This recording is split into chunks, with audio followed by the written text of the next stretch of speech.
Hello, everyone. Welcome back to the poetry of Emily Dickinson. I'm excited to continue to dive into Dickinson, her life and her work. And in particular, today we'll talk a bit about her historical context as we begin to develop an understanding of Dickinson and nature. So I'm recording this after our class meeting on this topic. So I might share a couple of insights that students gave. And there are a few moments where I might ask you to respond. You can respond in your head, type it in the YouTube comments. That would be awesome. I'd love to hear what you're thinking about. But if you see that come up on one of these slides, that's what it's talking about. So today's guiding question: how does Dickinson's poetry represent, interpret, or engage with the natural world? We're going to start with some close reading practice. So at the end of last week, we brainstormed some strategies for approaching poetry, and especially Dickinson's. And so let's try to put some of those strategies into practice. Hopefully you've been reading along with us and already read this poem before viewing this lecture. But if not, feel free to pause this video and read this poem out loud. Reading a poem out loud and also hearing it in a variety of voices is a really helpful way to begin to tune your ears to the way that sound operates in a poem. You can hear rhythm, repeated sounds, and get kind of a sense for how form and content work together. If you're not able to pause this and read it out loud, I will, of course, read it out loud. So, come slowly, Eden, lips unused to thee, bashful sip thy jessamines, as the fainting bee, reaching late his flower, round her chamber hums, counts his nectars, enters, and is lost in balms. So I hope you can hear that repeated S sound that's all throughout this poem. Slowly, lips, unused, jessamines. Think about what that sound might represent, what effect it has on how you interpret this poem. What feeling does it give you? So in this poem, we have two different types of figurative language operating. We have metaphor and we have simile. So metaphor is referring to one thing by way of another, using one thing to describe another. And simile is doing a similar thing, but using specific language, typically the words as or like, to draw a more explicit comparison. So in this poem, Eden is operating as a metaphor. And in the sort of second half, maybe last 2/3 of the poem, as the fainting bee is a simile. So we can think about what the speaker of this poem might be asking us to draw connections between, and what things this metaphor and simile might represent. And it might be more than one thing, right? That's the beauty of poetry, is there's often not just one interpretation. So we can start with that first line. We won't go through this poem line by line in our time together, but I hope that you will in your own reading. So this first line is the first complete sentence, ends with an exclamation point, of the poem. And in fact, one of two. The rest of the poem is one sentence. We can follow all the way to that period at the end. So we have two complete thoughts, we might say. Come slowly, Eden. Think about what associations Eden has. In our class meeting together, we talked about Eden in the biblical narrative of creation. The Garden of Eden is where God creates humanity, all of the natural world, and it's perfect. It's a paradise. But within that paradise, there is also the opportunity for temptation and sin. And ultimately, in the story, the first two humans, Adam and Eve, do fall prey to that temptation and sin and catalyze a whole series of events that lead to humanity's need for salvation, something that we'll talk about more next week when we dive into Dickinson and Christianity. So Eden is paradise, but it also is the potential for temptation. Some folks in our class meetings suggested that we might think about Eden as a metaphor for truth. Perfected knowledge was what Adam and Eve hoped to find when they sinned by eating fruit that God told them not to eat. But when we hit the second line, lips unused to thee, we hear some sensual, maybe like love poem language. Thee, this pronoun, and then we get thy in the next line, we kind of associate with archaic love poems.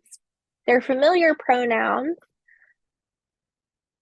Lips unused to thee. And as we move through, as we hit the simile, that sensual, even erotic language continues. So then we might think about what Eden means in that context as well.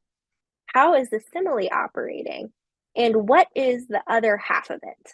What is as the fainting bee? I'm not going to offer you an interpretation of this poem, but I hope that that has given you some strategies to develop your own interpretation of what might be going on here, what themes the speaker might be working with, teasing out. You can see an image to the side of a jessamine that might help you think through the kind of materiality of the image of a flower and a bee. And I'll point out, as one of the students in the class did, that the first line says come slowly, and the final line says enter. So there's movement going on in this poem. And what might that mean?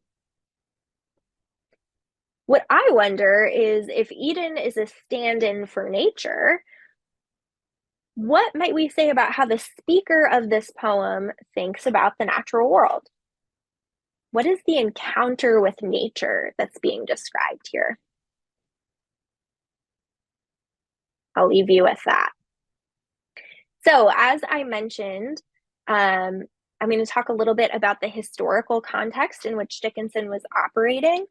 Lots of developments in the 19th century shaped and responded to a changing perception of nature, in quotes, in the period.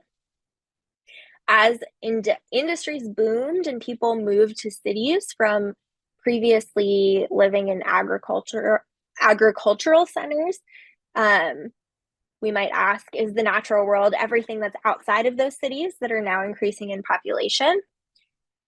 Is nature everything that's uncultivated or perceived to be wild, in quotes? Should nature be tamed, also in quotes? Who gets to set those terms of definition of what it means to be wild, what it means to be tame, what nature is? Several centuries before, the English colonists from whom Dickinson is descended justified their colonization of North America because they perceived the land to be wild and uncultivated, not thinking that indigenous agricultural practices might have looked different from European ones. And indeed they did. So we can see that those terms of definition are really set by who is the one perceiving and often who is in power. In the 19th century, as the United States grew in population and expanded its territories, views of the natural world responded to all sorts of developments. And you can see a few bullet-pointed categories here. We'll talk more about scientific developments in a couple of weeks.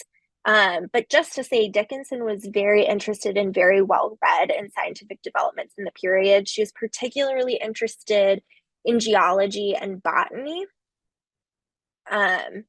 And in this larger context of the 19th century, theories of evolution that now have come to undergird our scientific understandings of the natural world were beginning to be developed. And systems of classification that responded to a view of the natural world as something that is not static, but is changing and evolving, needed to be developed.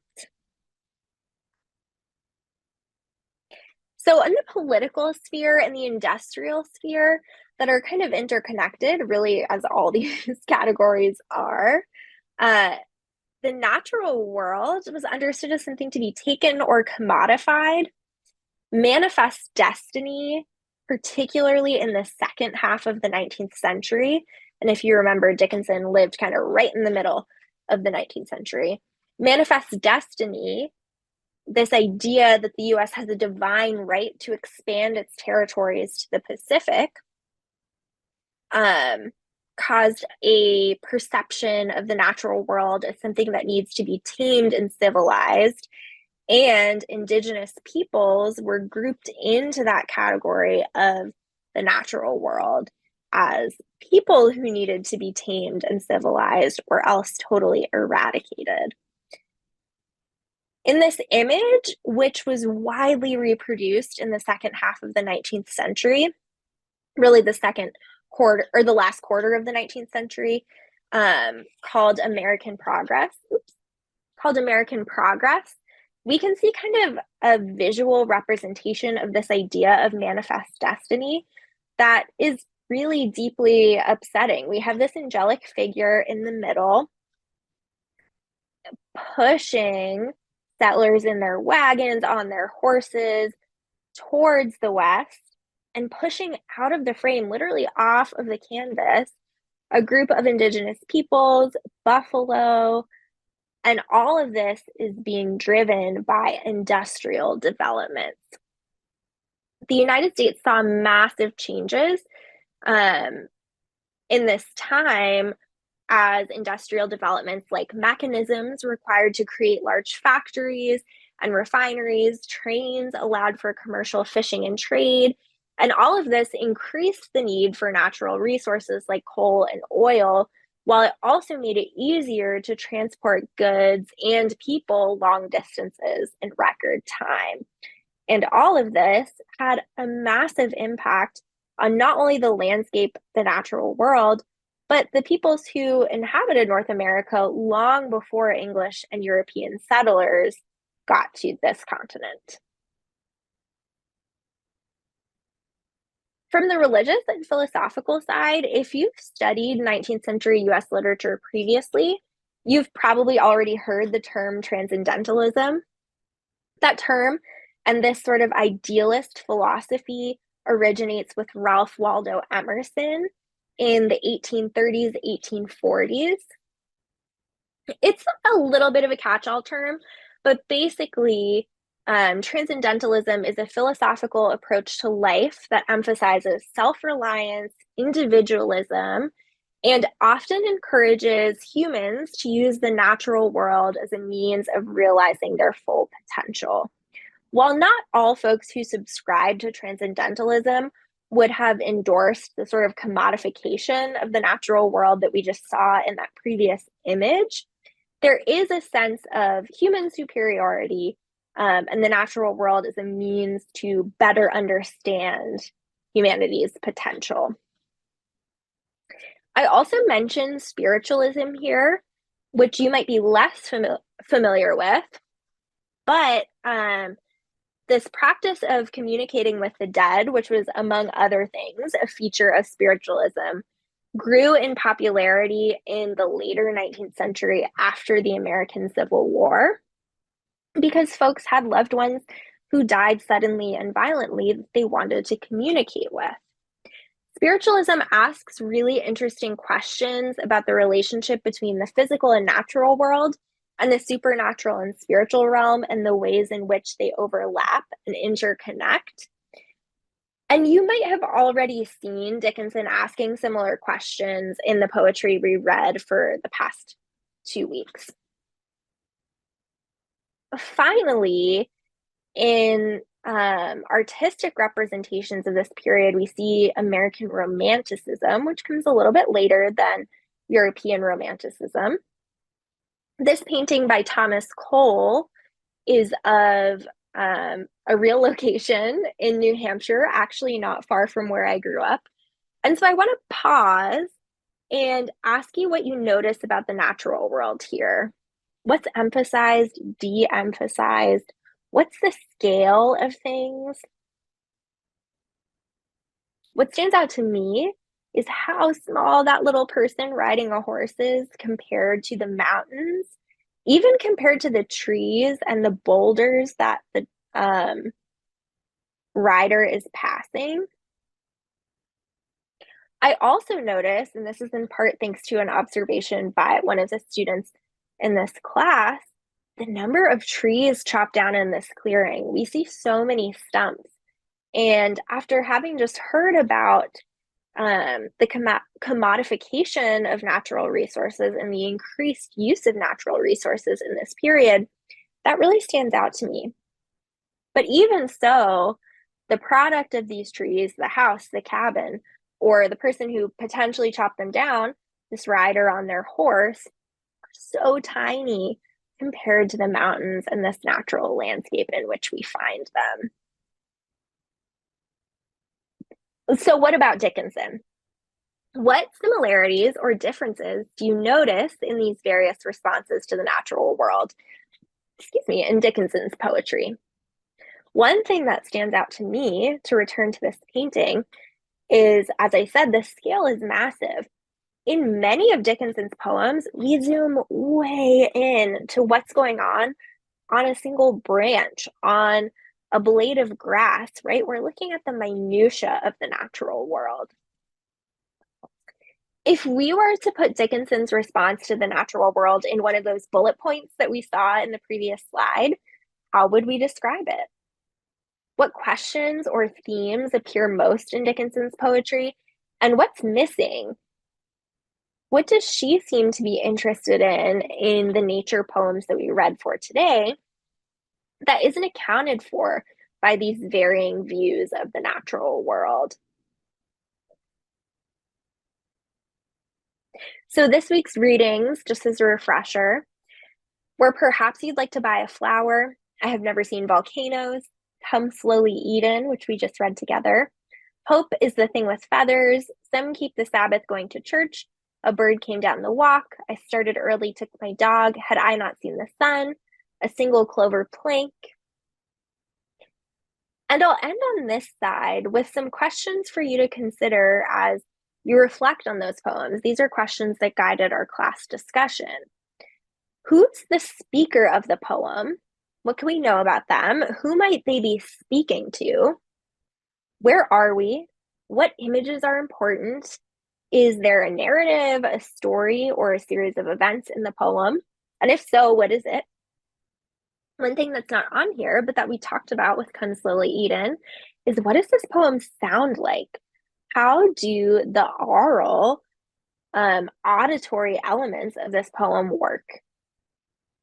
Does the poem use any figurative language? We saw metaphor. Oh, this should say simile. Oops. We saw metaphors and similes, not analogies. Is there any personification? Personification is attributing human characteristics to something non-human. What about paradoxes, things that seem contradictory but might well be true? What about hyperboles, exaggeration? And then see if you can interpret this poem, provide a few sentences on what this poem is about. You can use the text, and you should use the text to support that interpretation. And then finally, and you're welcome to do this in the YouTube comments, though you by no means have to, take note of anything else that you think is especially interesting. That might help you as you're reading more and more Dickinson to notice things that you really like, that you might be interested in exploring more as a theme. So take note of those things. And I'll leave this slide up so you can easily pause the video. I will see you next week when we talk about Dickinson and religion, particularly Christianity, which is her own religious context. And enjoy reading more Dickinson.